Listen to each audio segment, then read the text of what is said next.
you can't sustain that with. That's right. Whatever level you start with, all you can do is increase. You can never decrease when you start something. So if you know you can't handle it, don't do it. Like, I ain't gonna lie, there are many beautiful women out there. Right. However, I don't approach every girl that got a cute smile and a nice butt. Mm-hmm. Why? Because honestly, the first thing I think about is hair, nails, shoes. The first three things I peep on a female. And if I can't buy that for her or maintain that, I'm not wasting my time or hers. Right. Money you make back. Whatever you lost last week, you go to work, you're going to make it back this week. But your time is something you can't never get back. Okay. That emotional commitment, you can't never get back. Right. When a person has broken your heart, that's just it. They broke your heart. Right. However, if you know daggone well, hey, you know what, sweetheart? As beautiful as you are, no disrespect, but I just don't think you the one for me. That's not nothing negative to her. That just might be without your budget right now. And if you can't be a man and support her, then, bruh, keep it pushing. You know, man, I got to just be a little devil's advocate just a little Go bit, ahead, 'cause right? if not, I was going to be. What you got there, partner? Well, I'm just wondering, two things. One quick thing. Mm-hmm. The first thing is, what if you meet a woman who could buy you 10 times over? Then Right? you're not a man. Right? No, Well, no. What I I'm guess saying I'm is less she than a might. man. See, That's not what you said, though. No, You I'm didn't talking. say a I'm woman just that telling makes more than you. You said a woman that can buy you. Basically, Can't what no I'm saying woman is, buy me. I'm what a man. No, don't get literal. Don't get Yeah, don't get 'cause, emotional. how How am I Everybody, not gonna get everybody, literal with a literary master listen. like you? Everybody understand what I'm saying in the studio. Yes, we She do. got paper. She don't need you to do her hair nails. Nothing. And don't you miss out on the opportunity to love up on her and let her love up on you just because you see you might not be able to keep up. Now I agree with Okay. start and never decrease. That's beautiful, right? But Okay. but start where you start, and then you can figure out the rest later on down the road. Okay. To that, being devil's advocate, I really commend you because, at the end of the day, a woman may not need me to go ahead and do X, Y, and Z financially. Right, That's great. right. What I know several. 99% of men will tell you is when she make more than you or when you don't bring enough to the table, the way she talk to you and the way she respects you changes. It can. I don't care what person you talk to. You ask a real brother who going through a struggle versus a man who got the bread. When a man got bread, a woman is careful with how she talk to him. Okay. She careful with how she asks them questions of who in your phone or whatever. Oh, but when you broke. When you broke, the attitude changed. Okay. Where was you at? You know what I mean? The bass in her voice elevates. Okay. The soprano in yours heightens up. Okay. Right. When you don't have it and she makes more, it's not to say that a woman that makes more is going to dog a man, but it's just that you just not the man in the relationship. She is. Oh, you want to do all the emotional cuddle up with her? Guess what? A real woman going to tell you cuddling don't pay my bills. Yeah. Why Man, are you I'm I'm not giving away free cooch. Okay, go ahead. Cardi B and them city girls already tell you, hey, if they ain't got the bread, get on with them. Okay, go ahead, Jay. So, Oh man, no, get I your was money having up. fun because you was devil advocate. That's my turn, right? Yeah. My devil advocate on this one is, again, if she making more than me, it doesn't take away from my manhood ever. And again, the reason she No, gonna you still the wrong person to ask, Well, bro. I know, man. I'm devil's advocate. You can't look at me like that. Devil's advocate. One of the things I'm gonna make sure she You understands is wrong where I ass. stand. Again, a lot of powerful women that makes a lot of money just don't want a weak man. So again, don't want a weak man. I'm not a weak person. So if she makes more than me and we have an understanding and we communicate, because again, it ain't about the money. It's about us having, to me, that alignment. Right. That I Bro, talked okay, about. boom. Hang Since you wanna on. play devil's This advocate, is my now I devil gotta advocate. do you like this one. Hold I'm on. gonna throw you on the ledge. Hold You ready? on. Hang We not on, gonna you say can't, no names, Bone. bro. You can't Remember right Shorty- now. You can't, because I'm devil's advocate. So we just stop that. You snitch. Okay. You snitch it. Now, Devil's going back advocate, to because devil I said advocate. You're the wrong man to ask. I know, but I'm because devil's the advocate. very thing that you are is the man that I described. This is why. You ready? Oh, Watch yes. this. You remember Shorty that, she stayed further down. We had went to the thing, last year. Remember that thing we did? Okay. With Right. the woman out of town? Yes. Remember how she complained, right? Uh huh. But when we went to see her, your establishment is more established than hers. Your business is your business. You the man that don't gotta work for nobody. You don't answer to nobody. You are your own boss. Right. When she approached you, she literally was begging for your time and attention. Begging. Correct. Do you think if you was broke, she'd still be begging? Ooh. Do you think if you was broke, she'd be driving 3 and 4 hours just to come see you? Ooh. Just to cuddle up? But see, just to leave out? Yeah, see, Yeah, listen, you I have have been to broke smile, before, and it has never ceased my swag. You know what I'm saying? Nah, I ain't gonna lie. My not game one stay at time. 100, Bone. You know that. But I'm Not- just saying, not one if time. you want to maintain that relationship, I just advise you, hey, Let it's me- not that she got to make more than you, but if you're not manning up, if you're not going out, Right. if you're not trying, if you're Hey, not, listen. if she is more man than you with the ambition, she gonna let you know it. Okay. Oh, yeah. Okay. Listen. man, I'm just gonna say this just for the record, right? Okay. That when you're dating a 40, 50-year-old woman, Mm-hmm. Come on. she kind of got her life together. Uh-huh. Right? She kind of got her life. You know, she done been through some things, and been there and done that. She already Right. know how she gonna take care of the next 20, 30 years of her life, and so. You know, it shouldn't hinder your ability to communicate with her if you're a real man, right? And you might not be doing as well as she is, but you know, Right. effort in any relationship changes the game. You know what I mean? If I ain't got the money to buy you a nice dinner, I'm probably gonna be there early Saturday morning to help you do the yards, right? But I'm gonna show some favor. I'm gonna make sure But I is show that not favor. the So you- manhood that I was just talking Yeah, about? absolutely. It's not about the money, but if she is more man than you, if she got to step up and do that stuff, right. then you serve no purpose. Yeah, but hey, watch this. Here's the other thing I want to say. There's a phenomena going on, especially here in Atlanta. Women are taking men out.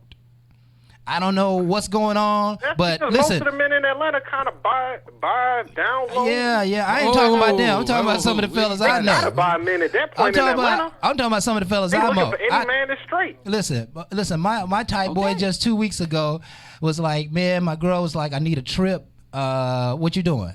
All right, I need you for this. Yeah, I need you 5 days. All right, just be there. All you gotta do is be there. And She took care of him like that. they flew to Cabo and balled out of control for a little bit.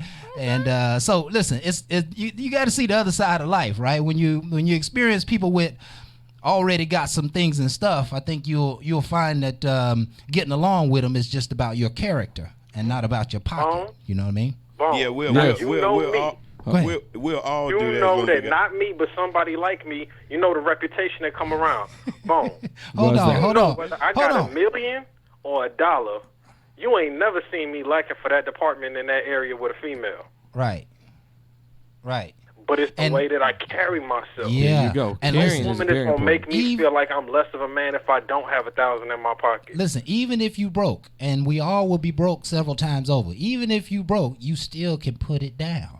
You still got charm. Oh, you still got yeah, you that's still breathing got you technique. still got a That's mouthpiece videos, so you educational Well, just videos. don't Yep. yell though. you got a mouthpiece so you can broke. spit game, right? Go ahead, B. You want to say something? Go ahead. No, y'all actually touched on a little bit. Yeah, a lot of what he's saying is absolutely right. But the problem is what our manhood has taught us and what we've been taught about our manhood. So, for instance, if I'm in a, like Kraft just said, you know, if I got somebody who want to take me out to dinner, if I got money in my pocket, hey, let's go. Yeah. You will let it. But the problem is, if I don't have money in my pocket, I don't have a job, and my lady asking me to let me take you out to dinner, now I got attitude.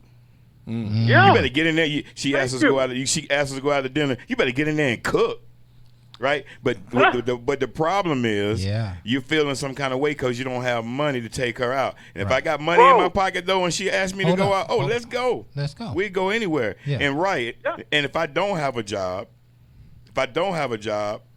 yeah, if I'm still hanging on to what the society taught my manhood is, yeah, I'm gonna have an issue. But the problem is, if I don't have a job, I can't be sitting at home playing video games all day. Right. Thank you. Right? She That's shouldn't have all to I'm come saying. home and get in the kitchen. Right. She shouldn't have to come home and work with the kids for homework all by herself, right? Because typically what we do Right. is we both So can be now, working. if you want to be the we both domestic come husband, home, but hey, the go ahead problem and is be the domestic husband all you want to. Hold up, If hold you up. gonna Hold bring up. the bread home, hey, I support you all the way. But as a man, there's got to be something that you bring to the table. And if you are going to play the broke route and let that woman pay for you, certain things you should do first.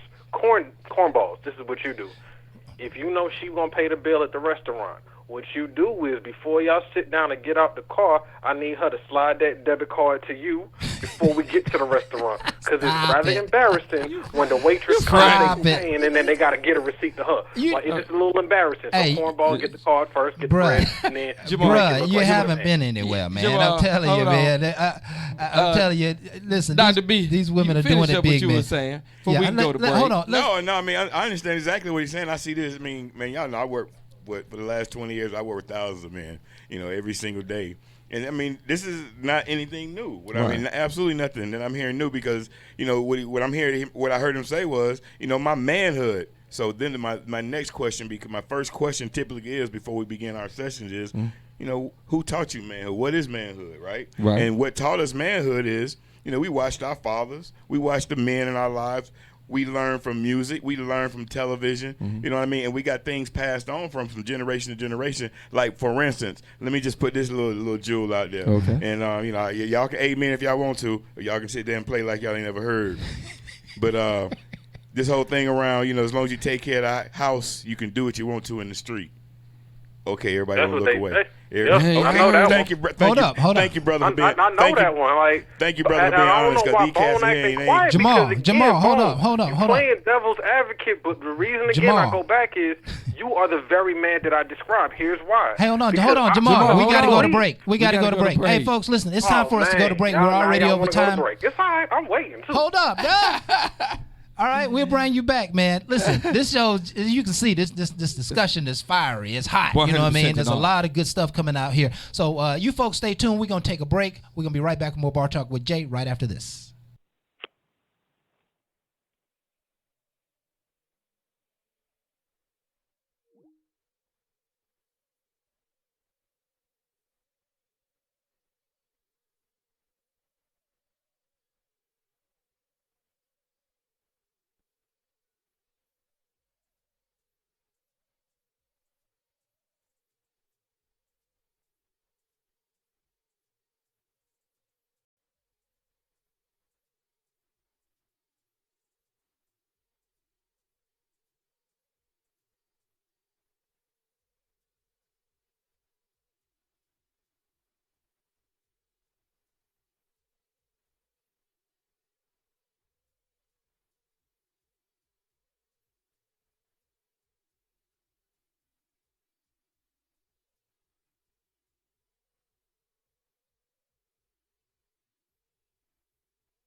To mark urgent, press 1.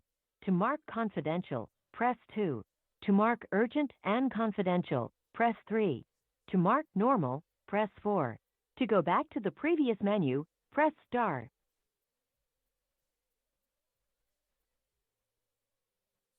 To mark urgent, press 1. To mark confidential, press 2. To mark urgent and confidential, press 3. To mark normal, press 4. To go back to the previous menu, press star.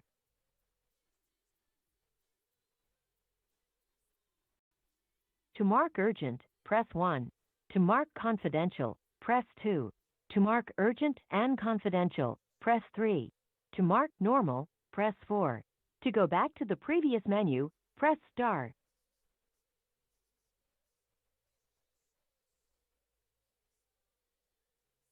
Your message has been sent. Thank you for calling. Goodbye.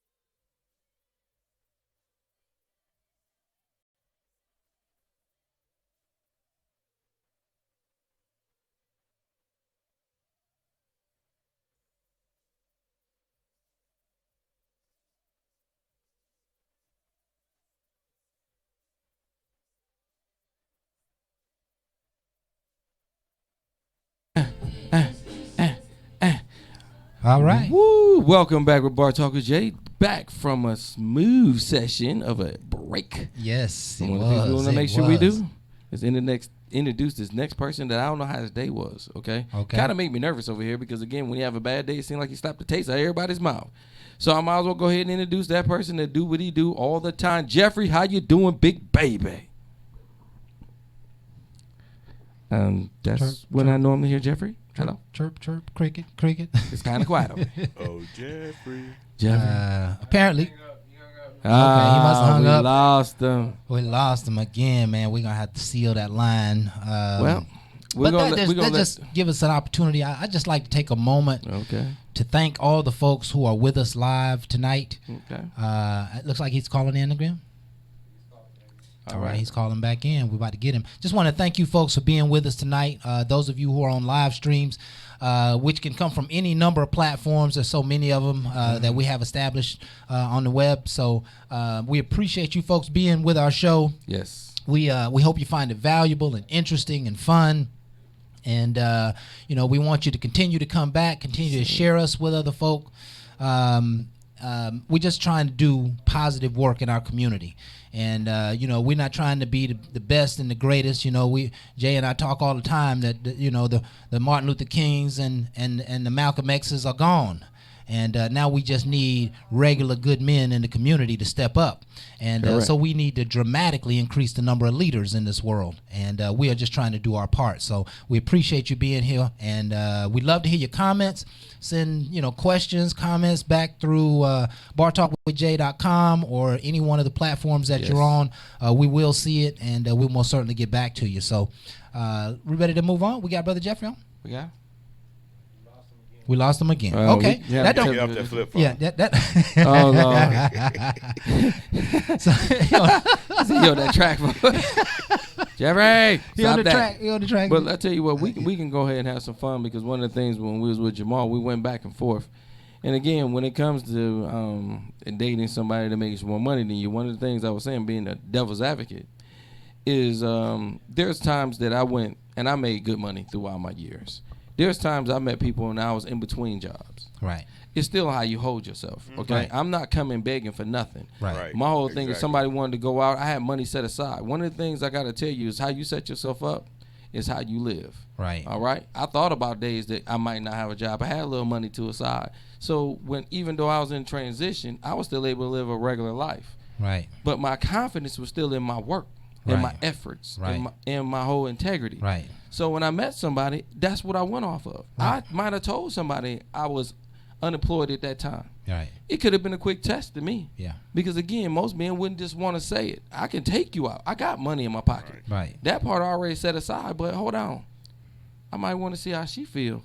Because I said, oh, we doing a lot of this, but right now I'm in transition. I'm not really working right now. You want to see how Some she people takes it. can say that's a red flag. Real women ask questions. I was asked quickly, oh, what's going on? They want to know if I'm a deadbeat.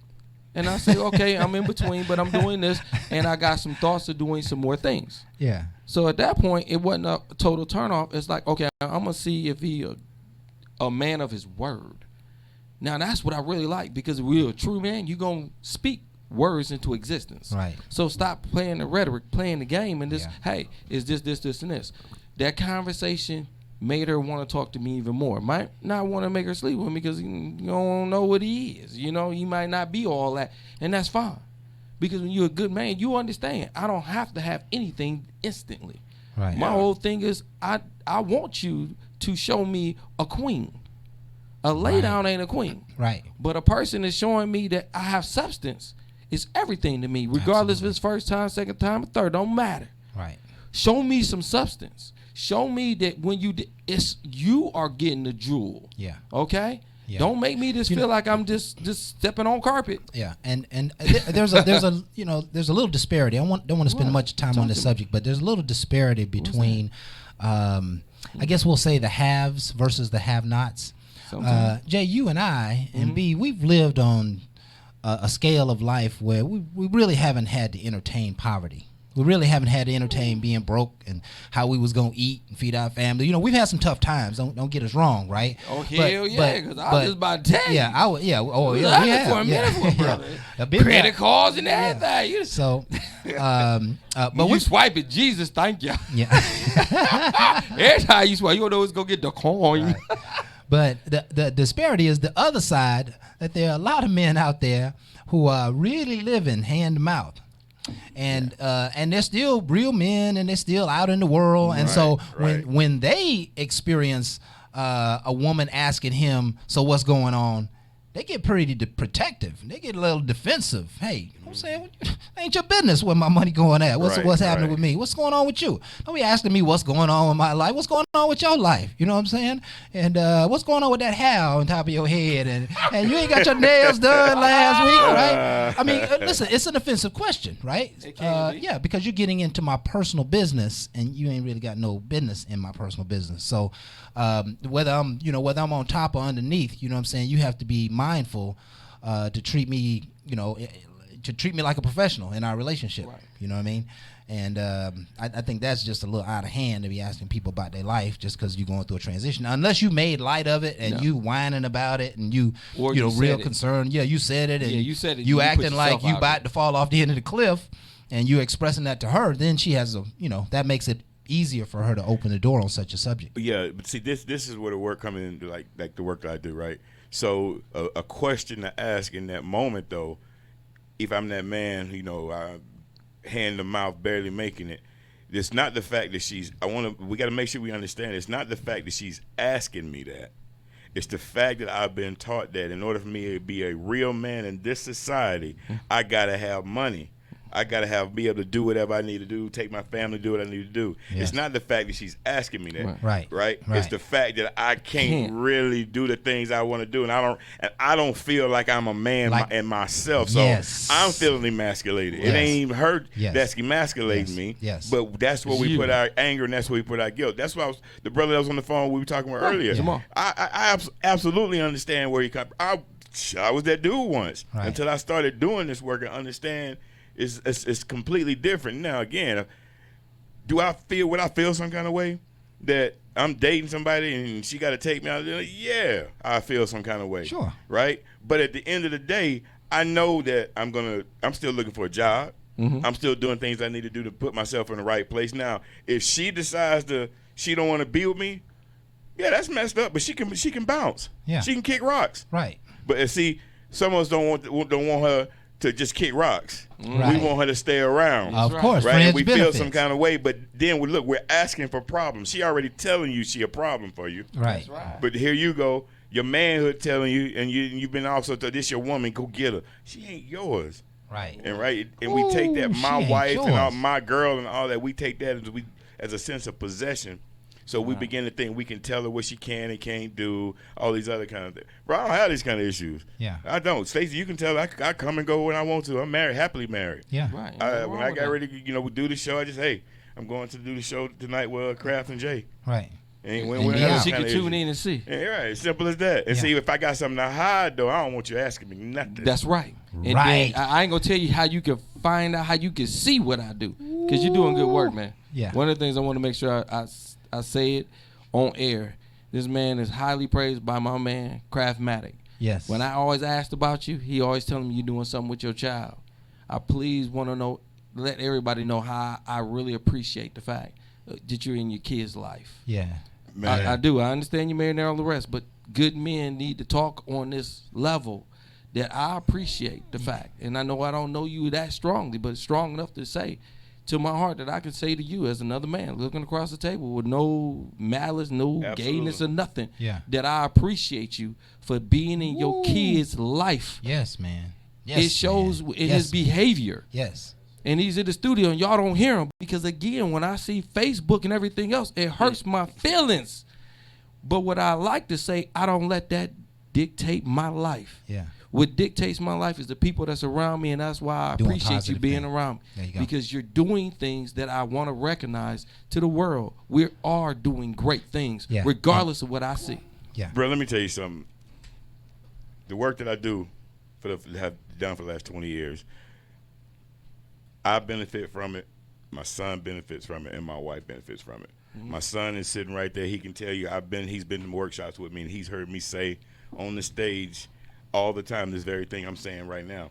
And had I not learned some of the things I learned, Mm-hmm. I would be experiencing some of the same behaviors, and I can promise you I probably wouldn't be married. Mm-hmm. It's just the messages out there are so strong for us around manhood and what we're supposed to do and not supposed to do. Yes. And they got us in this box. Yes. And as long as you're this kind of man, you're being controlling. You're the strongest one in this, whatever it is. You Right. got the most money, right? Yes, yes. And when we tie ourselves to that thought process, being black and brown men and coming from different poor communities, that's a setup, right?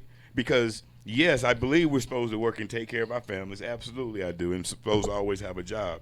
But that has a different meaning when you're coming from one of our black and brown and poor communities, when we know we're hard to get jobs and we're undereducated Yes. and the economic status is not high. Manhood right? is defined differently. So it's defined completely differently yes. for us. Yes. And we still experience the same thing because we're still trying to achieve this plateau that, quite frankly, we're not going to reach. We're not going And to we shouldn't reach it. And the problem is when we get out of that box and we decide to be the man I want to be, and I'm not going to come hang out with y'all and play video games tonight. I'm not going to be misogynistic. I'm not going to do this. Yes, When I get Sheldon. out of that box, what happens is the people that I've always hung around and people now, they start to say things like, he thinks he's better than us. Yeah. Who you think you are, blah, blah, blah. Right. So what happens, you get back in that box and you can continue being that same person. Yeah, and, right? and listen, breaking those paradigms is critical to manhood for the future, particularly for black men and minority men.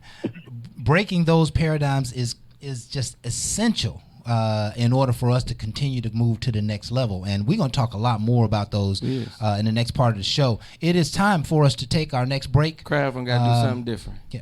I'm gonna drop the break. Okay. I got Jeffrey back on the line finally. Okay. So let me grab him while I still got him Okay. and kind of keep it going. That sounds good. That I sounds gotta good. do a break? I gotta do a break real quick. Yeah. I got Jeffrey Yeah. hold for me for a That's minute. why Yeah. you're the boss. Yeah.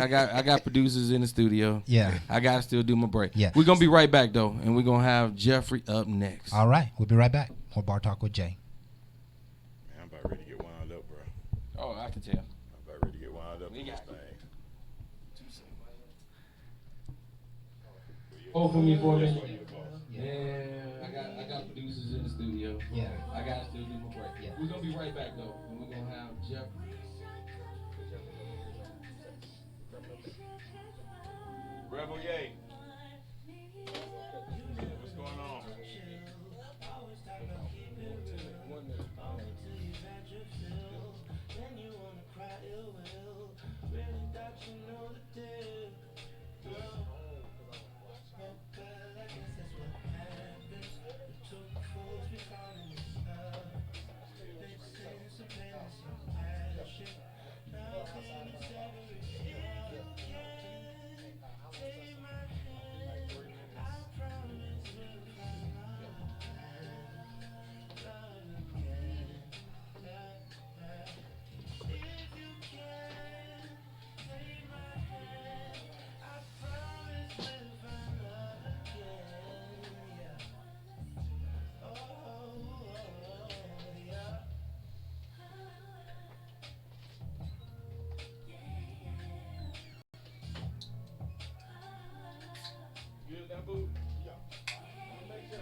All right, let's talk about abusive relationships.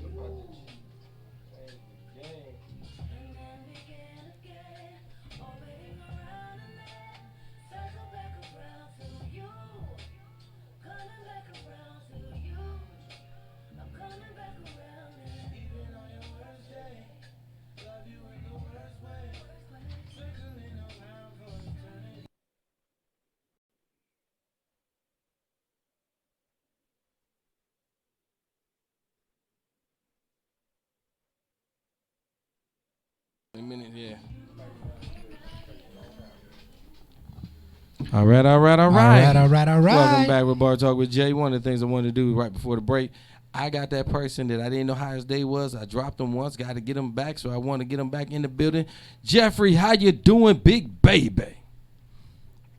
Brother Jay, Brother Kraft, how's it going over there, fellas? Man, it's going lovely, bruh. It's going lovely, and I think I hear a little energy in your voice tonight. At least I hope so. How have you been, my friend? Oh man, the thermometer in my car said 108 degrees. Traffic was a crazy nightmare as it normally is, but my granddaughter still loves me, my kids love me, my mama loves me, so everything is good. But you know what time it is. you still know what time it is. All right. Yes, sir. Man, it's time for you to close your mouth and listen. You ask me some questions, I give you some answers from a man's point of view. Mm-hmm. Now, I got one reason for the habitually single woman and one reason for the habitually single man as to why you might be single. But before we get into that, here is my disclaimer. Now, see, what I'm going to talk about might not apply to you, and if it doesn't apply to you, I don't want you to put your foot up in this shoe. Okay. But if it does apply to you, I want you to put both feet in both shoes and walk around in them because you're about to learn something tonight. Now, ladies, you go first. All right, ladies.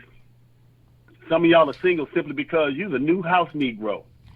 I need you to understand me, ladies. Y'all are the new house Negro. Some of y'all are the new house Negro. Remember, the house Negro had it pretty good. The house Negro lived pretty close to the master's house. The house Negro wore some fine clothes, ate some fine food. The house Negro was actually pretty damn affluent. And the house Negro looked down their nose at the field Negro because they was better because they lived in the big house, and the field Negro lived out in the shanty town or the shacks. Mm-hmm. And right now we got a lot of affluent, beautiful women looking down their nose at men that they consider to be a few rungs beneath them. Yes. Right. They ain't got time for a brother that still works a blue-collar job, even though he's been on that job for about 20 years and about to get a fat pension. She ain't got no time for a brother that's still taking care of his own responsibilities because his car is a regular Honda instead of a souped-up Porsche. She ain't got no time for that stuff, and she will not sacrifice one iota for the benefit of that brother or the community because she got it so good. Ladies, I need you to understand. I don't care how educated you are. I don't care how big your bank account is. There is no true success for you until there's success for the community that you came from. Don't act like you ain't got a cousin Pookie that, you know, was a little rough around the edges. You just don't associate him with him anymore because you live in Buckhead now when you used to live off Bankhead a couple of years ago. Right. Don't get it twisted. We know you. We see you. Yeah. And we just don't mess with you. Mm-hmm. And that's why your ass is single. He brung in Bankhead Bounce and everything. Oh He my! brung in Pookie Poo. Ah, I like that. You knocked that out the park. You are the new house Negro, Yes. right? Looking down at people, man, doesn't work ever, right? I got a little saying from the Lord, and it's a kind of a side note, but haughty eyes are brought low. And that's how it always comes with me. That's a proverb saying that people who look down at you, sometimes they look down at you, and next thing you know, they end up needing you. That don't work. But these women, it's so magically ironic and inspirational how you brought this subject up tonight, Brother Jeffrey, because we just got through talking about women who have, women who make more than the guys, and how the manhood of men, et cetera, et cetera. We just had a huge discussion about that, and you spoke exactly to it, man. There's something very synchronistic going on here, man. Any comments, fellas? What we supposed to comment on? Ain't nothing to comment That on. man did that. All right, let's back to you, Brother Jeffrey. It's all yours. All right, fellas, don't think I'm letting y'all off the hook. Why not?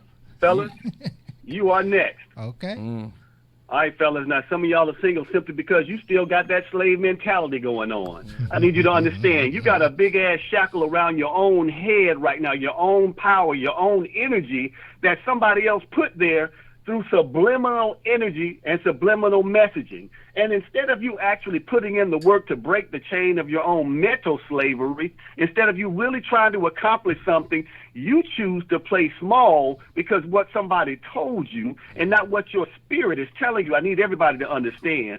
You hear your spirit talking to you, whispering, saying, why don't you try this idea? Why don't you do this? You hear your spirit talking to you.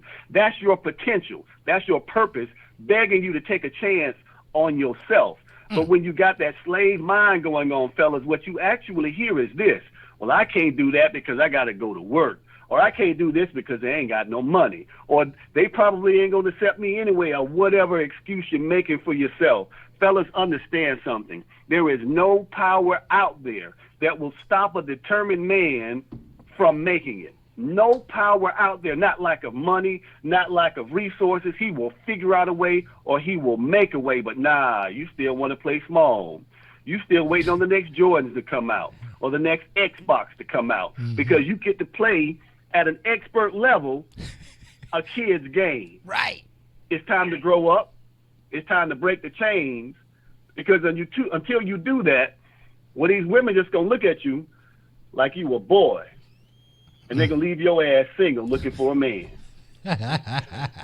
All I can tell you, Jeffrey, on that one right there, boy, if you didn't slap somebody tonight, boy, you on one, man. I don't know what kind of day you had. It must not have been a good day. It wasn't good at It all, wasn't a Jeffrey. good day, man. Jeffrey, change your job. This changed your whole job. Don't go tomorrow, man. This save somebody the whole misery. Almost every single show, every single week, I always talk about going to the next level. And there are many people in the world, not just men, even though we're talking about men now, that are stuck in life. They are stuck in that mentality that they cannot break out of, in the mentality that they think to themselves, I can't break out of this. And as you were talking, Brother Jeffrey, what came to my mind is that nothing happens through osmosis. They're not just going to stop having a slave mind. It's not just going to happen. Tomorrow we're going to wake up and 50% of the men are going to have an open mind to changing life. It's not. They're going to have to be inspired. They're going to have to be exposed to some new ideas. And that is the only way to break through is exposure and inspiration. Because until you can see a greater you, you'll never become a greater you. And so what's happening now is all these images have come out, us in the prison system and us working regular jobs and us struggling to make ends meet and poverty in our community and crime in our community. And it's all subliminal, making us feel less than who we really are. But inspiration is going to be the key to the equation, and I'm all in for that, man. I'm all in for that. That's what I'm trying to do in life, is inspire people so they can move out of those slave mentalities. And one of the things that we also doing is what we're doing right now. It's a dialogue. It's a dialogue, yeah. You want to know how we can get out of that mindset is when we trust and believe in somebody that's giving you something for free. Right. We're giving it to you for free. You ain't got to pay for this. But do you willing to open up your ears to receive it? Right. That's going to be up to you. The bottom line is, who else is going to do it? Yeah. That's why I appreciate everybody that's in my circle. We add so much value, and we can't quit. There you go. This is how we going to be successful. I'm not looking for the money. I'm looking for the reward of people growing. Right. Right. That's better than money. Yeah. I promise you, it keeps people from begging. Yeah. They don't got to beg when they get the message and wake up. Wake Power up. is within self. Yeah. I'm self-powered, and I'm in charge. Yeah. At that point, I'm paid. Yeah. I'm paid forth. Right. I'm telling you, where a preacher would say, I'm proud, we're doing. But listen, the body and the life will never be changed until the mind is changed first. Correct. And with that, I'll give it back to you, Brother Jeffrey. Man, ladies and gentlemen, boys and girls, kings and queens, I need you to understand something. Mentality is everything. Ladies, you will never be more successful than the community. Men, you will never be more successful than the community. The family is the key. I can't explain it any simpler than this. H2O is the most common scientific equation or formula out there. H2O. You take 2 parts of hydrogen and 1 part oxygen and you get water. Now, I'm telling you, 1 H stands for him and 1 H stands for her. And the O is the offspring. If you remove one of the atoms of hydrogen, the oxygen and the hydrogen to the left becomes unstable. Yes. They both join and they both become unstable. Woo. If you put the other H there, it stabilizes. Yes. Quit playing around, ladies, and thinking that your success is all you need. Quit playing around, men, playing small. Both of us are needed to make stable offspring. This ain't for our generation. This is for our children's children generation. We got to start planting the right types of seeds right now, because when our children's children come along, that's going to be a powerful group of people that puts the wealth back in our community. Yes. And once the wealth is back in our community, they ain't coming back down with torches and batons and stuff like that this time, because we're going to be ready for them, first of all, and we're going to be intact, strapped, and ready for whatever they bring. Absolutely. And that's all I got. Man, and that's all we need. Drop Boy, the mic. listen, I never heard the family broke down in chemistry. When I tell you, he broke that all the way down to the core of physics. Oh, man, yeah. And again, water is everything. H2O. Can is you the- break it yeah. all the way down and understand what Yeah. it is? And listen, where he started was there, where I think we should really pay attention. Mentality is everything. And then later on, he said there needs to be some more seed planting, right? With the right H2O. Right. We need seed planting. Again, families aren't gonna happen by osmosis. We got to start sharing the message, the kind of messages that Brother Jeffrey shared with us every week, the kinds of dialogues that we're having tonight about how to confess your love, about how to be a real man in spite of being broke, about just getting out of a slave mentality. You hear all the powerful messages that's coming out of this show, man. That this is still gonna this is keep coming. What inspiration you at its talking? finest. This is like your mom and dad sitting down talking to you when you're at an age that you're willing to listen. That's what we want this to be. So we thank you so much, Brother Jeffrey. You always come so hard in the paint. There's just no other way to say it. Listen, tonight we are talking about physical abuse. And the question is, and you can answer it in any way you want as you close your segment here. If you're a man in a physical abusive relationship, would you ask your homeboys to help you get out of it? I'll tell you what. I actually experienced this. A woman that was physically abusive, and I took it because in my mind, a man never hit a woman. Right. And what I'll tell you is that no one could get me out of that but me. I'll never forget when I realized that I'm not doing this no more. I was getting ready to leave because once again she picked a fight, and she threw a knife at me, and the knife barely missed me and stuck in the wall. Now I didn't know she threw it, Right. Because I'm walking out the door, and you know how you see the knife in the movie, swaying back to the side. Right. Yeah. That's exactly what happened. Oh my God. She good, bro. You better be glad you got out of there. Now, had that knife hit me, Mhm. there's a good chance that I would not be here right now. Right. Because it wasn't a little bitty fruit knife. It was a big knife. Right. It was thrown with that much force. Right. So the only thing that gets you out of a bad relationship, now I won't say the only, sometimes people do help you get out through intervention. Right. When you've had enough, when you said, you know what, I deserve better than this. I'm better than this. There's somebody that's going to treat me better than this. Yes. When you make your mind up to get out of the situation, you get out of it. And then that person loses their grip over you. Once they see that you're no longer bound by anything they can do physically, they ain't got no grip over you. Right. So no, I would say that well, for me personally, I didn't have to reach out to nobody. I just had to look at that knife and then recognize that one day I ain't gonna walk away. Yeah. Because one day in a fit of rage, she gonna take me out and she gonna justify it because I made her mad. Right. Ah, that's so good. That's so rich, man. Listen, we always appreciate you, man. Any parting words for us tonight? Man, like I said, it's time to quit playing. It's time for us to get our minds right and do the right types of things for our great-grandchildren, for our children's children now, our great-grandchildren, Right. great-great-grandchildren. That's what we have to be about right now, making sure that we got something in place, the infrastructure.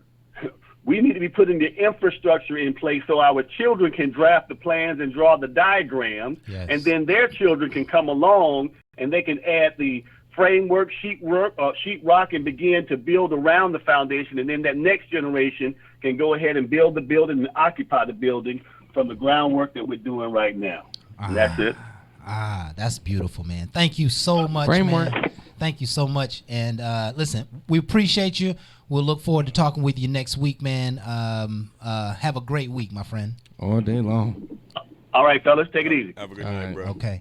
You want to comment on that, B? We got No, I a think minute. that's great what he just said. I'd like to commend him for, leaving because, like I said, I work in domestic violence, and that's one of the biggest issues that I run into.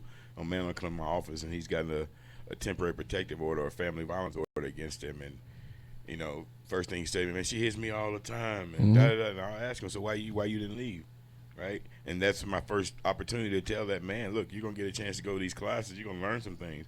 You're not a punk if you leave this family. You're not a punk if you call the police or somebody. You're not. You're not. But the other side to that, if you don't call, and then the next day you get a knock at the door and she's went and filed something, You're too late. it's too late. It's Because too now late. if you go try to file something, it's Then they aren't gonna believe you. you know Yeah. what I mean? It's not going to help. Yeah. And So, and then the last thing I wanted to say, I appreciate him saying, was he left, but also to know that before a victim leaves a relationship, he or she has to have a good plan because it increases their chances of being killed by 70% when they leave. Right. 70%. By 70%. 1 out of every 3 women is sexually assaulted before she's 18 years old in this country. 1 out of 6 young men before they're 18 are sexually assaulted before they're 18 in this country. We know that number's higher because a lot of young men ain't telling that they were sexually assaulted, right? Other men are sexually assaulted by men, right? And we want to think this is not our issue. This is a male's issue. This is not a woman's issue. This is a man's issue. And so, yeah, and we're going to spend a lot of time on this, but you're saying that a lot of the abusiveness perhaps comes from many of those early issues in life. They all probably come from that, right? Absolutely. All right. We follow in suit. All right. Man, what great dialogue. That's powerful shit. It's man. past powerful listen, because yeah. again, nobody always breaks it down Yeah. and make you feel humble about a situation that I want to know why I'm so much like this. We don't and know. That's and that's what we're trying to tell you. Yeah. We don't, but we're starting to hear more dialogue Yeah. that make you go back. It is not just what you was thinking. It goes back to some things that happened to me Yeah, it always that I will. hold somebody else accountable for because, again, Yeah. it happened to me. Yeah. I hold that, Let's but I don't understand. And that fear and that misunderstanding can cause problems. Yeah. All right. Hold that thought. We want to come back to that, Jay, because that's powerful stuff. Y'all hold on. We'll be right back with more Bar Talk with Jay right after this. Smooth zone. No problem. Okay. But wait, well, then let's kind of let him go in the paint.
Hey, when mommy sends that text, I need my phone though in a minute.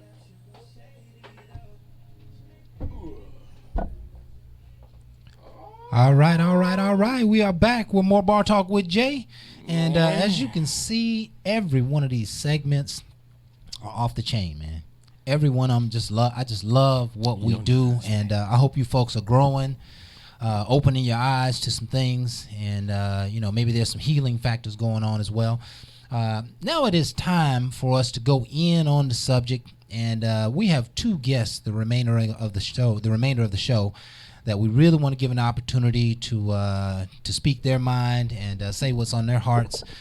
Tonight we are talking about, if you're a man in a physically abusive relationship, would you ask your homeboys for help to get out? And the deeper subject is physical abuse. We know it's wrong. We know it happens often, but we don't know what's really going on underneath the surface, and we oftentimes don't even know how much it happens in our communities.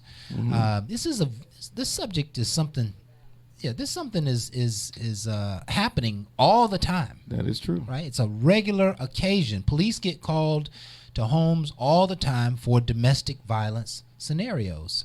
So I'm going to bring on, this is my longtime friend, my college roommate, my fraternity brother, doctor of the subject. We call him Dr. B. Dr. B. He like to be called Do What He Do. Dr. Doolittle. One of my favorite people in the whole wide world. All right. Bernard Ellis is his name. Brother Ellis, thank you so much for being on the show tonight, man. Thank you, Kraft. Jay. It's always good to see you, fellas. Man, it's good to see you, my brother. Man, y'all got this thing set up like the doggone red. What Tom Jordan calls it, the Red Velvet Cake Studio. Yeah, man, y'all got that thing popping around here. Yes, sir. We got to make it pop for again. Yes, sir. You got to feel good about one of the things we want. Good vibes, good people. Yeah, there you go. Yeah. There you go, man. So, but yeah, man, we got an interesting subject. Y'all talking about domestic violence and relationships and all that. I think, but specifically though, you were talking about men being abused and what they tell. They'll ask their friends to help them. I'm laughing because, man, I can't tell you how many times I've had a man sit across the table from me and, man, she hit me this, she hit me that, blah, blah, blah. Now, there are different dynamics to relationships when it comes down to how the violence shows up. But at the end of the day, violence, it's still about control. At the end of the day, that's what domestic violence is about. Control. Right. And how prevalent is it? I mean, what does it happen a lot? What's the percent? You got some data? I believe, well, it's not reported a lot. Right. But I do believe it happens a lot. I do. Yes. And you know, like I do classes for women too, by the way. Okay. So, and I've had to tell them several times in classes for a woman that comes in there and says that, he cheated on me, and I caught him with her, and I jumped on him, and so I had to tell her, in that moment you gave him the license to file an order against you. Right. And as an example of that, I'm not going to give it, county and all that where I work, but I this one woman got a order against her. Her husband took one out against her because she did that. She caught him cheating. She jumped on him. He went and filed a order against her that said she had to move out of the house for 12 months, find some place to stay the whole 9 yards. And as soon as she moved out, he moved in the girlfriend. Wow. She couldn't come to the house because she come to the house, she going to jail. Right. And now that's now that order it's a violation, punishable up to 10 years in prison. Wow. So who's gonna violate that? Believe it or not, people do all the time. We just saw last week. Bless his family. I can't think of the family's name, but the guy had his ex-wife had a temporary protective order against him. He was taking classes, and he had a new girlfriend. She wound up filing an order against him. He went to class. He wound up getting out of jail, going back to class the next week. That for some reason he bonded out, and he went and killed the ex and the woman and the child. Wow. And he's on the run right now. Wow. So so let me just clarify the picture here a little bit. Dr. B is a domestic violence counselor, teacher, trainer, and he does domestic violence classes ongoingly for the state and the county, the city. He's got so many constituents he works for. But he's seeing what's really going on under the surface every single day. Yeah. He's got to deal with it, the court systems and the outcomes, people getting on probation, people, ultimately what the court seems like it wants to do to those folks who are engaged in domestic violence is they want to develop them. And so they'll try to put them through some kind of training because people are blowing up and they're getting violent, and maybe they're out of mind or out of body or something during those moments, but there is there's a extreme lack of self-control, and I think emotional intelligence going on in these situations. If I'm upset and you say something to upset me more, I might just explode. But if I'm upset, particularly if I'm upset and I don't know that I'm really upset, then it opens the door even wider for me to blow up. I need to recognize that I am upset. I need to recognize when my button is being pushed. I need to recognize when it's time to turn around and walk away, when it's time to get quiet, when it's time to leave the situation alone. I need to begin to recognize that. And if I don't, then I'm going to end up doing something that I will probably regret. So here's the problem. We do recognize it. We do recognize Oh, yeah, we recognize it. For example, right now I'm on my job. My boss tell me to do something that I just think is just dumb. Mm-hmm. I'm not going to tell my boss, I think you dumb. No, I'm not. I might say it in my head. Okay. I mean, I might have a little resistance in my body, but I'm not going to open my mouth. Right. Right? Right. Get off work the same day. Get stopped by the police. Police tell you was doing 75. You know you wasn't doing but 64. Right. But you don't snap at the officer. You might, say, well, I don't think I was going that fast or whatever, but you're going to be nice. Right. To get home. Okay. Right? Okay. Which is Same wise. day, you make it on home. The police let you go. You get on home. You curse him out, and once you drive, you get home, and dinner ain't done. Right. And now all of a sudden, she all kind of bees and garden tools, right, and everything else. And then, I want to go drink me or smoke me something. Come back a little later, baby, I'm sorry. I lost it. No. Why you didn't lose it at work? Why you didn't lose it with the police? Why you chose to lose it at home? Right. Because often there are no consequences for us at home. Yes. Right? If I lose it at the job, I might lose this job. I lose it with this office, I may not even make it home. Right. But when I get home, my beloved, the one that she'll take will my take shit. everything I've been giving her. Yeah. You look at her just as pretty as she want to be, bless her heart. Yeah.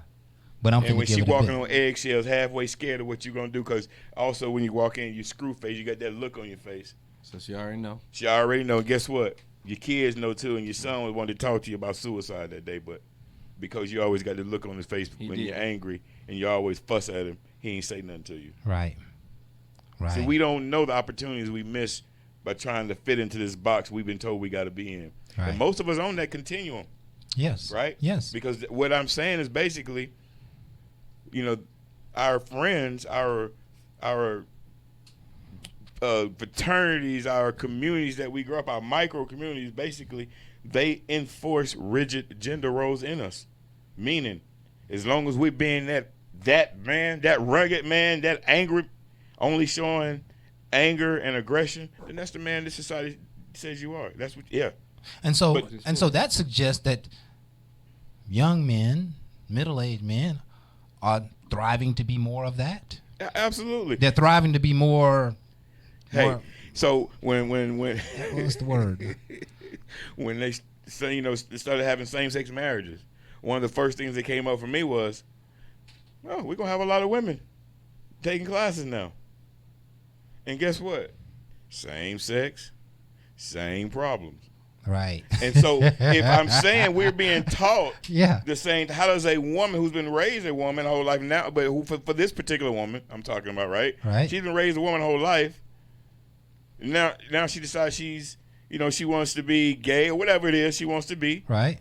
Right. And she's so aggressive because she's learned that this is manhood. This is how I got to be. Aggressive. That's good, B. That's a behavior. That's good, B. And so that's good. What does that look like in the overall structure in a relationship? It doesn't look good. It doesn't. And one of the things I would say to enhance and try to help educate as well is look for playing games bad behavior. Reason I say that is a lot of times I've dated some people, and again I understand abuse. I've never really been abused, but again I had a situation where people came at me. I was married, and we were at each other. We weren't calling no police though. Where we came from, we worked it out. But our behavior still wasn't becoming because sometimes it happened around the kids. Because, again, when you start disrespecting, it's all over. But unfortunately, it happens too much, and you ain't always able to control it. But one of the things I noticed when I got away from it, I didn't like it, and I wanted to do something about it.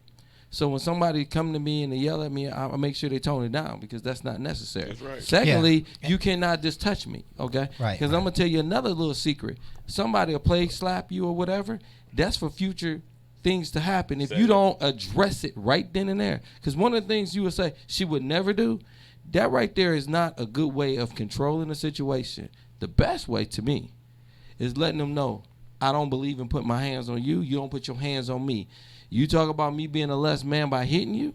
I feel like you would never be a good woman by touching me. Yeah. So it's a back and forth, but it's a conversation. You start letting somebody just soft slap you, you know, like, oh, you just so stiff, and slap you in the back of the head. You think it's child's play. But please understand, she's trying to show you a behavior that's coming forth, and if you don't address it, I promise you, the minute she get mad and she really slap you, you would think she would never do it. She gave you signs. She gave you all the signs. You didn't signs. answer to them. Yeah. It ain't just women, right? Men That's do that both too, ways. right? For an example, I remember I was working at the hospital, at a ways. particular hospital here when I first moved here. And when I started working there, it was one of the guys, you know, we all, you know, about 4 of us go to lunch together, one of the guys and one woman. And we would go to lunch, and when he would start talking, you know, he Poke you. Did me like that. And I ain't really tripped the first time. You know, he keep talking, he did me again. I say, hey, bro, don't poke me no more. Thank you. Right, we all cool at this point. Right. Sister, man, don't poke me no more. So we get on down, we walk on down the curb, I would get something to eat. He telling the story again.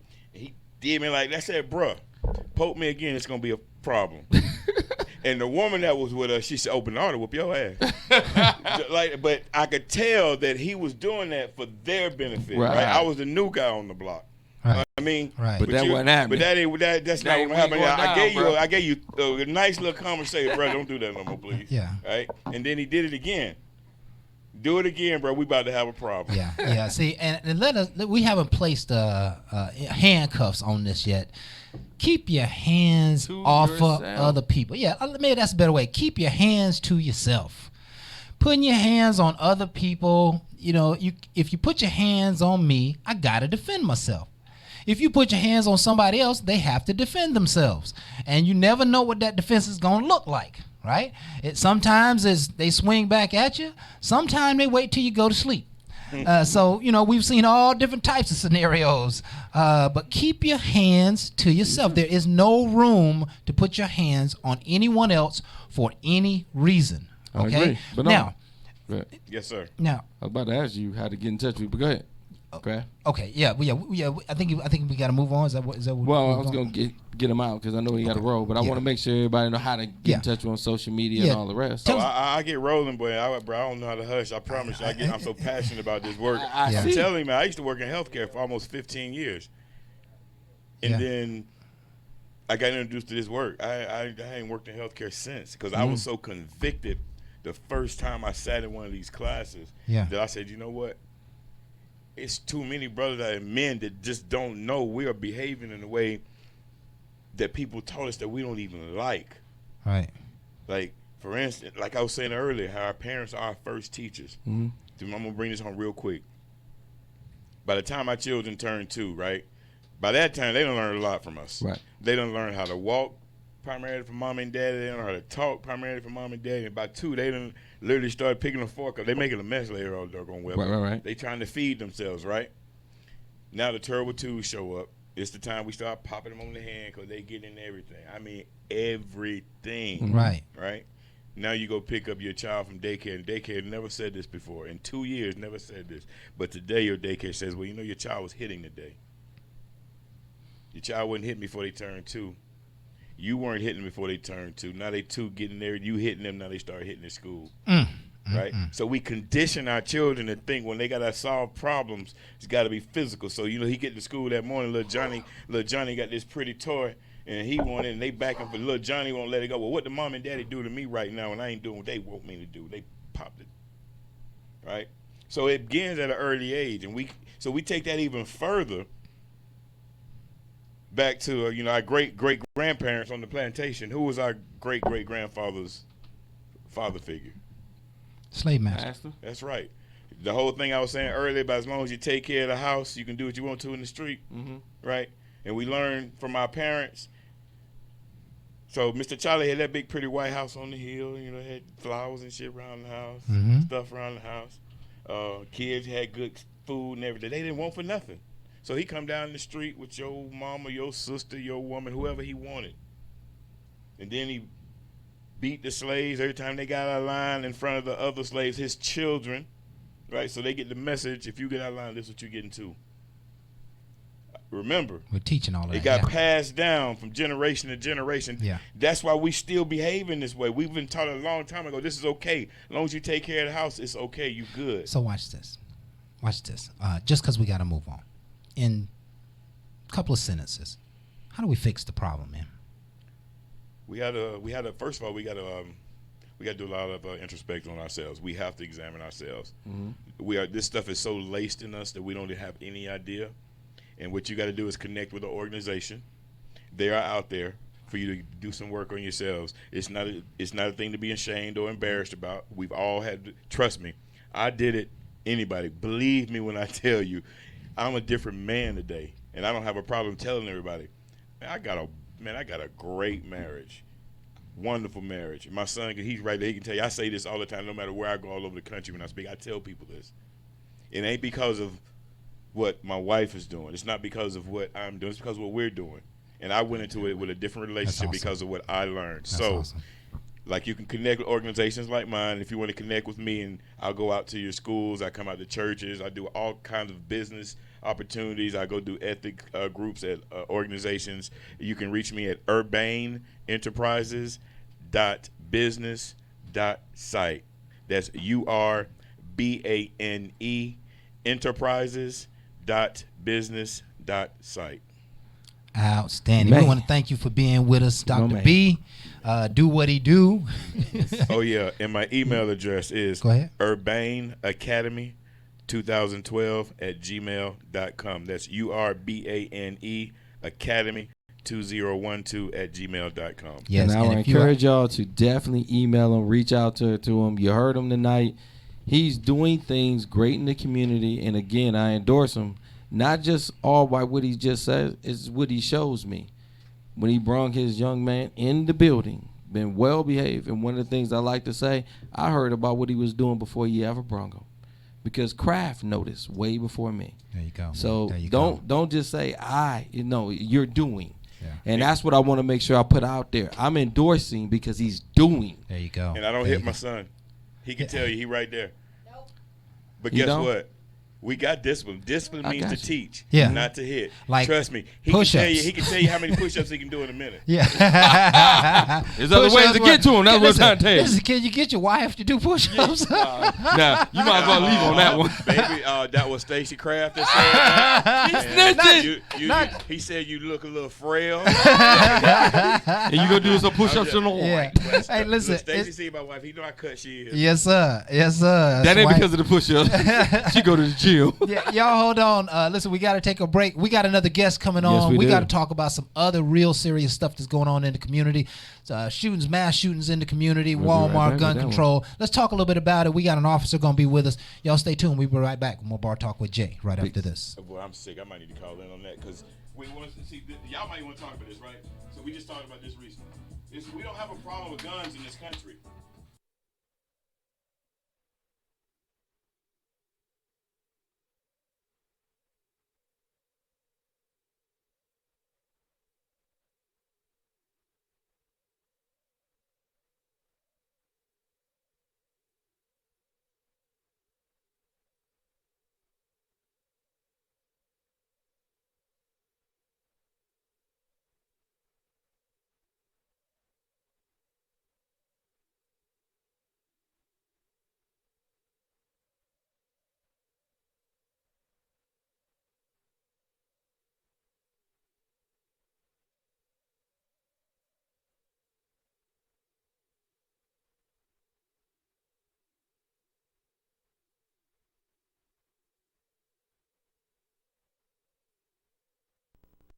Can you hear me?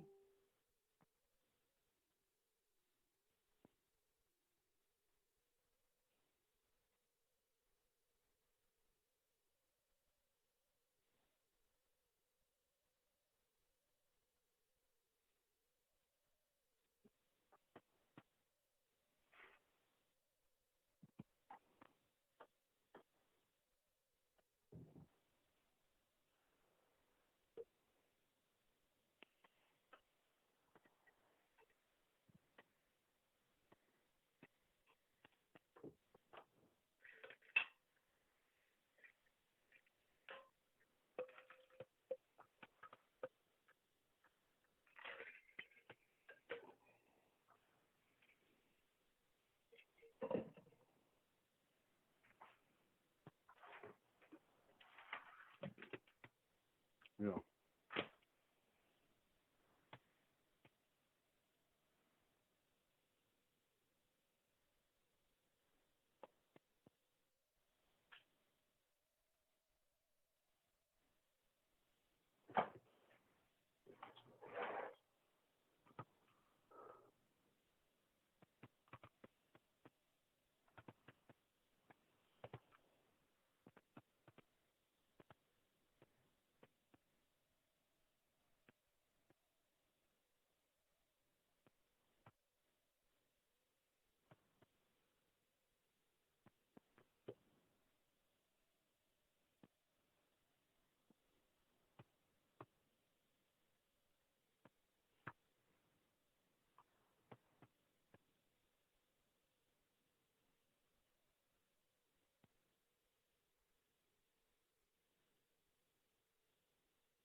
I know. All right, and we are back with more Bar Talk with Jay. Woo! There's a lot going on in the studio. Man, we got side conversations. We did. But one of the things I want to do is break it back down to what we went with. Domestic violence got a lot of things to do with what's going on right now. The recent shootings and everything else made me bring a special guest in. This person right here is not really just law enforcement, but he trains law enforcement, soldiers, and anybody that is got a concealed permit to be able to carry the proper way to carry. One of the things I appreciate him because he's been out there on Facebook, he's been educating, he's been doing things, but we both had a serious loss when we worked together, and the person that unfortunately died was Adrian. And one of the things about his suicide that we both did is try to make him live on in a positive way when we had a negative impact on us. We did things differently, and one of the things he did was instruct people how to use guns properly. So one of the things about people that got a carrying permit, I want y'all to hear from him. My man Philip is in the building tonight with me. Philip, how you doing, big baby? Man, I'm doing great, man. Thanks for having me. Absolutely. I really appreciate you guys, what you guys are doing in the community, and giving me an opportunity to wrap it up with your guests.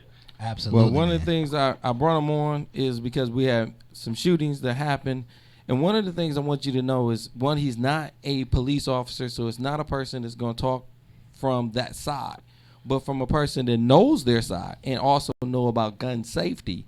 I wanted him to dissect all these, not all the shootings, recent shootings and things that we can do to better our community and understand if you're looking for Trump and you're looking for an organization to fix a problem and it's right there in your home, what all can you do? Philip, floor is yours. I could hear bits and pieces of what you were saying. You said as far as to what can someone do in their home? Not just what can they do, period. Not just in their home, but out there in the streets. And again, we're talking about people that's licensed to carry, concealed. And again, what can we do instead of just depending on Trump, and I have to say his name, Trump, president, and then also our police department? What can we do?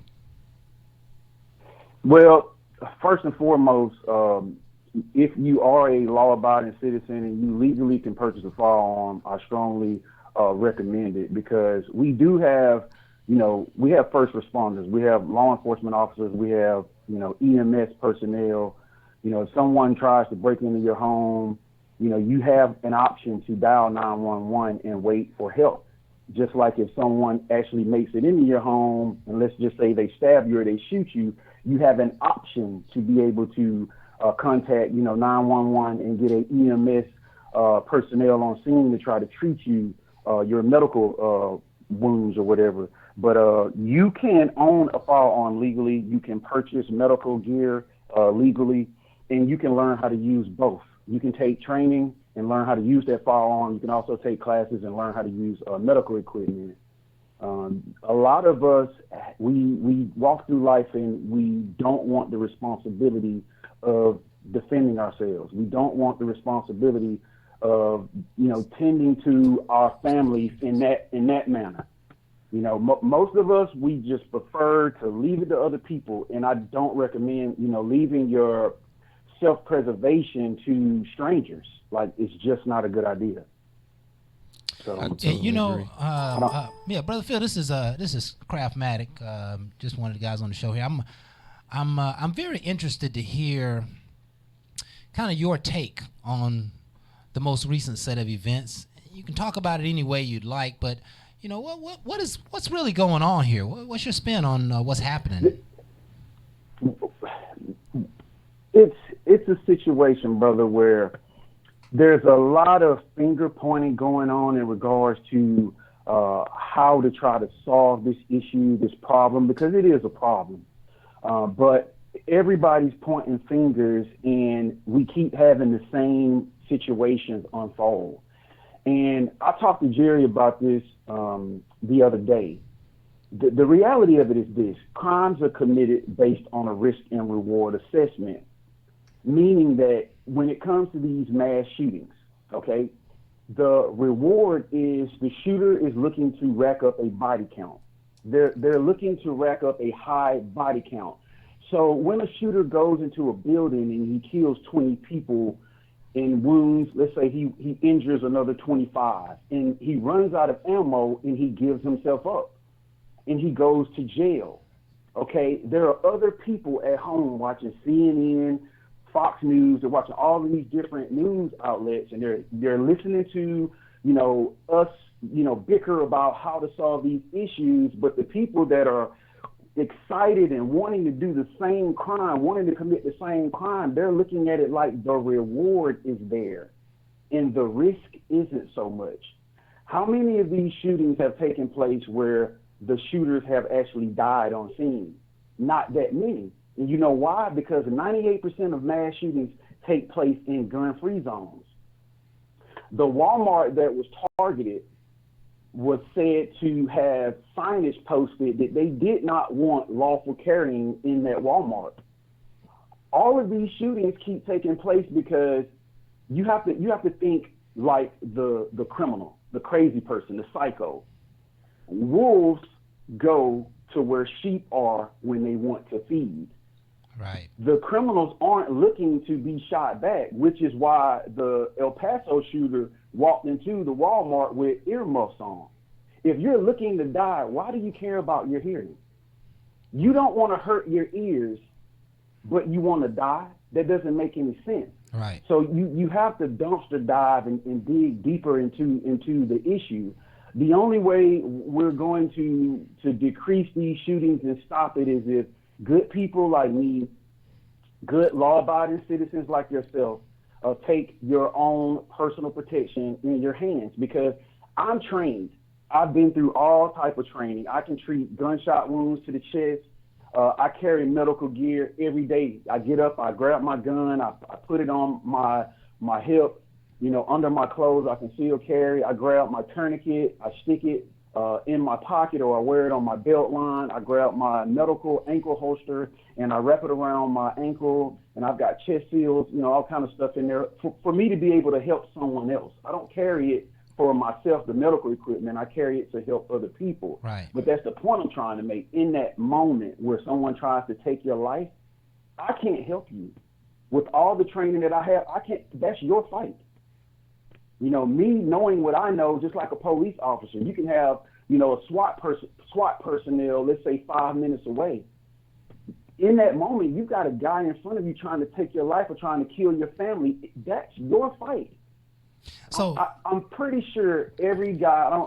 I'm pretty sure every guy that I know in law enforcement or just a force multiplier like myself, you know, that's just a law-abiding citizen with skills to be able to do something about it, would jump at the opportunity to do so. They certainly would. You technically you have to fight your fight, man. So what you are suggesting? Let's bring it from 40,000 feet down to the ground floor. You're thinking that more righteous people with weapons and with protection who do the right thing is going to minimize or hinder these types of events.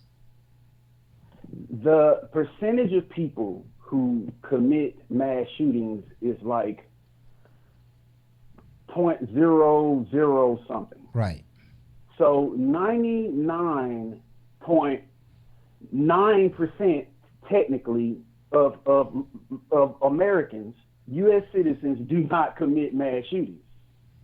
So when people say, okay, the gun is the issue, let's ban the AR-15, let's ban semi-automatic weapons, let's ban magazines, I look at the gun like, I'm gonna give you a scenario.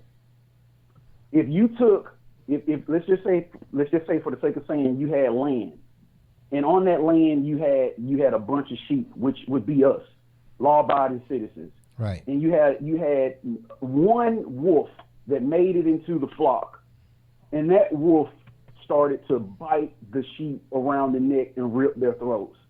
And your solution to the problem basically would be, let's pull all the teeth from the mouths of the sheep, because the teeth are what's killing the sheep. No, the wolf is what kills the sheep. Not removing the teeth from the sheep doesn't solve the problem. I don't know if you can follow that. Yeah, we get that. But Yeah. you can't ban crazy. You can't ban crazy. AR-15 or AK-47, it's a tool. That's it. Yes. It's the malice in a man's heart is what allows him to do such a horrific thing. It's just like the situation that took place a year and a half ago in New York, where the guy went to a U-Haul place and rented a $25 U-Haul, and then he went driving through the park running people over. You cannot ban everything and stop crazy. It just doesn't work that way. And unfortunately, the only way to stop someone that's crazy from killing a lot of people is to kill them first. And Right. that's the honest to God truth. Yes. There's The reason why people keep saying guns aren't the answer, but every single time I've talked to someone, because I've trained a lot of people, men, women, I've trained children, law enforcement, military personnel, every person that I've ever talked to that has been in a bad situation has wanted someone to be present with a gun when they needed a gun to preserve their life. Right. So what sense does it make for you to not have a firearm if you legally can do so, and trust your cell phone calling a 911 dispatcher at a call center, waiting for that police officer to be dispatched to your location, which could take anywhere from 15 minutes to 25 minutes. Even if you're lucky and they get there in 5, that's 5 minutes of you.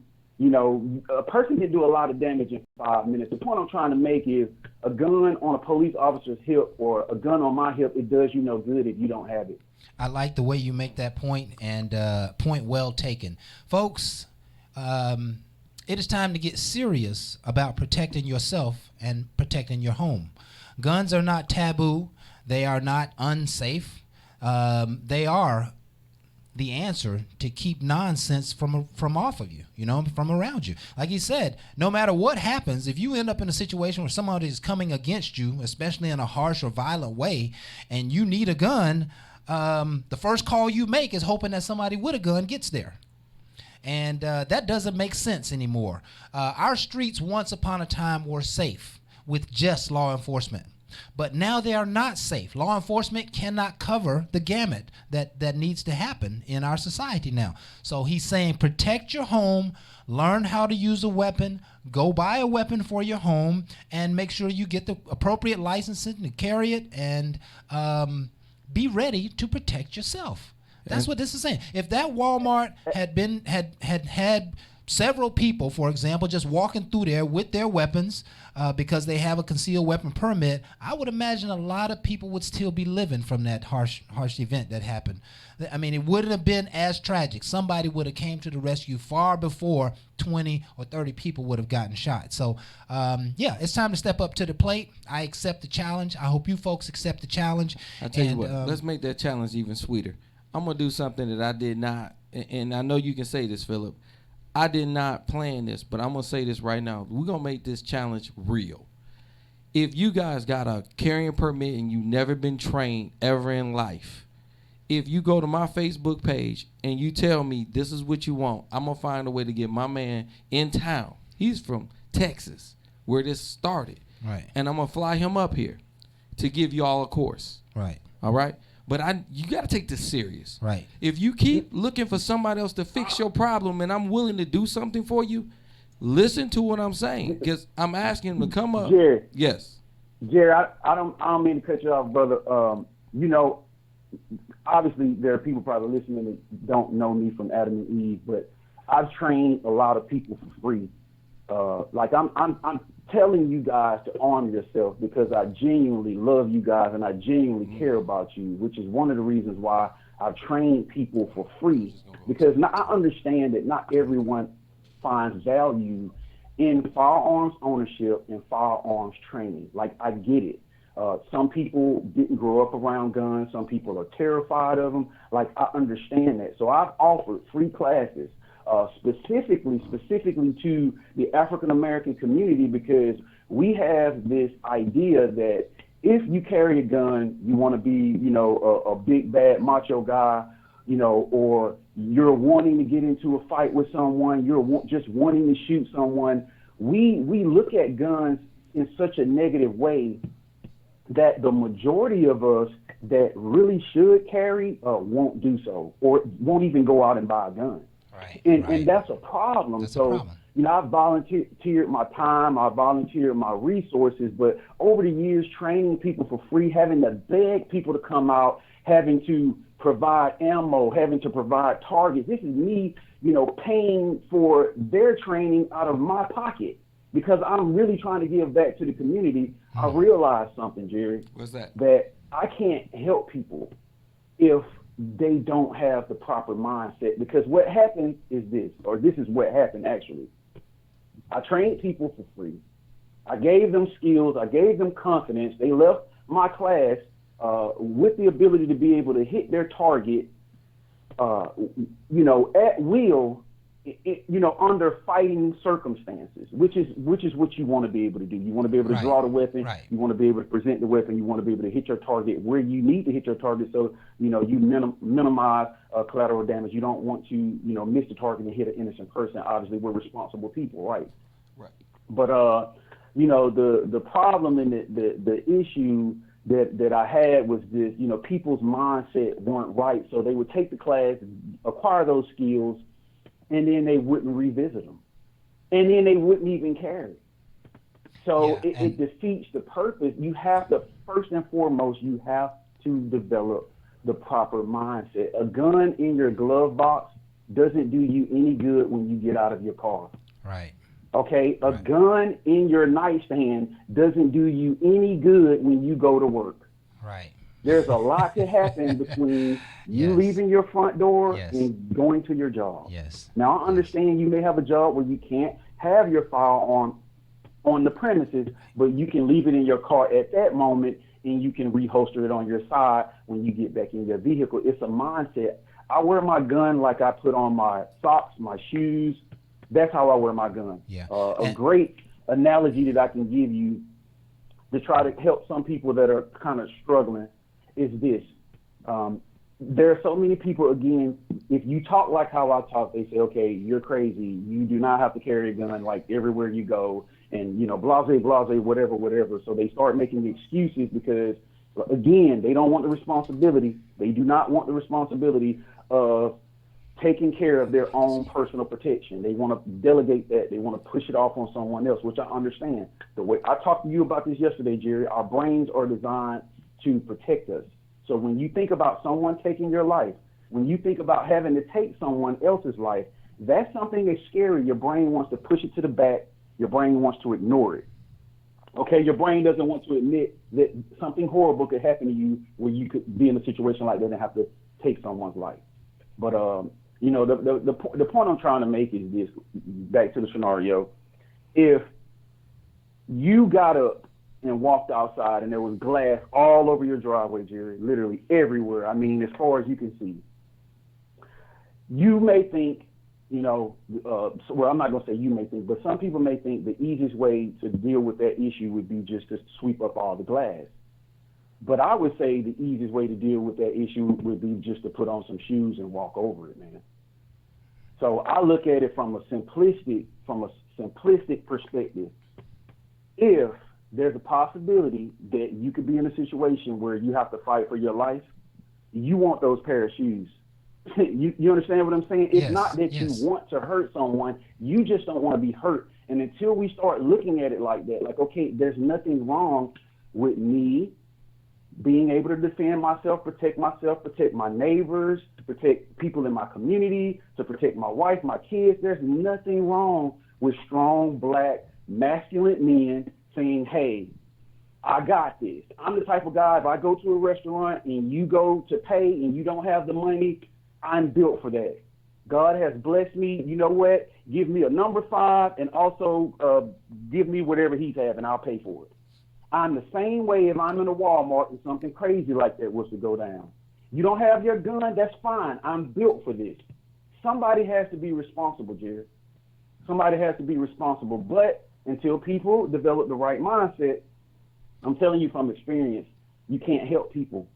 You can't. Yeah, and listen. I know it sounds harsh. No. But I'm telling you, you can't. It's very real, and it's real in every subject under the sun. I can teach you Windows, and you can go out and make money, but you don't go in home and practice. You don't go home and use it. People, it doesn't. In every facet of human life and human endeavor, it kind of works that way. People just don't use the information, but we applaud what you've said tonight, and you've spoken very clearly. If you don't have your protection with you, it is no good. It isn't good out there, in the nightstand. It isn't good in the car. It isn't good at home when you need to have it with you right then. And so, again, man, we accept that and we receive that. That's a powerful, powerful message. That's how we protect ourselves, folks, is we get involved by protecting our own homes first and our own selves first. And weapons are a great way to keep the nonsense off of you. So we want to thank you, Philip. You want to give us one of the things I want to say is, Philip, let them know how they can get in touch with you and where you live. Yeah, well, they can reach me through Facebook at Warfighter Arms. And I also have a website called wharfarms.com. And, pretty much, I mean, that's it. You can find me through Facebook, Wharf Arms. Yeah. Wharf Arms, Warfighter Arms. I have a Instagram account as well, YouTube channel. I'm going to start doing fundamental videos for people that, purchase firearms. And I've had a lot of guys on the range, so I understand how embarrassing it can be for, some guys not wanting to allow other people to see exactly where they are as far as to their knowledge.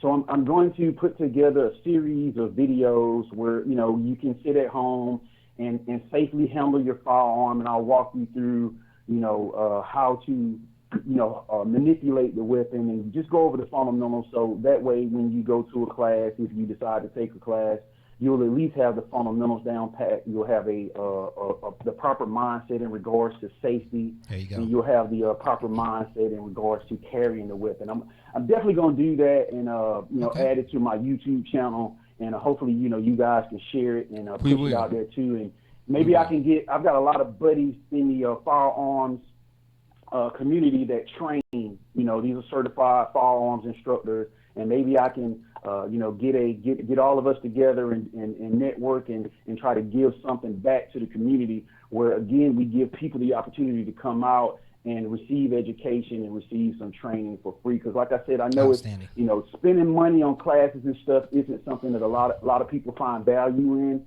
but I just cannot. I can't live my life knowing that I have the ability to be able to stop evil and not try to, equip and empower other men such as yourselves, with that same knowledge and I really want to help people empower themselves, and that's, so that they could do something like I know I would be able to do. Something. And that's called purpose and passion, my friend. Right. And we certainly appreciate that, and we hear it coming out of you. It's pouring out of you right now. Totally. And so we thank you, man. We thank you so much for being here with us tonight.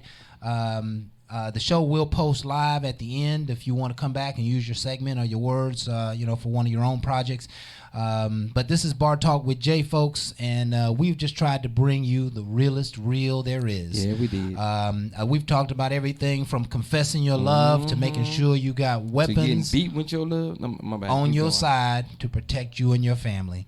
There's a lot of crazy, and like brother said, you can't protect yourself from crazy. So unless you do something proactive, right? And that's to make sure that you prepare for a bad situation.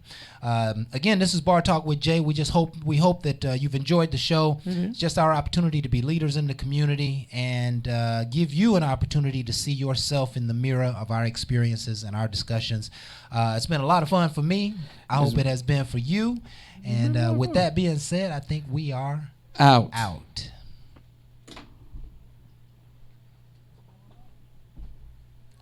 No music? Really?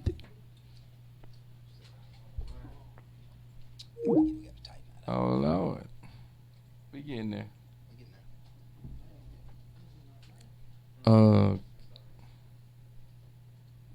Okay, we still out. Yeah, we still out. Yeah, our music will be on in here in a minute.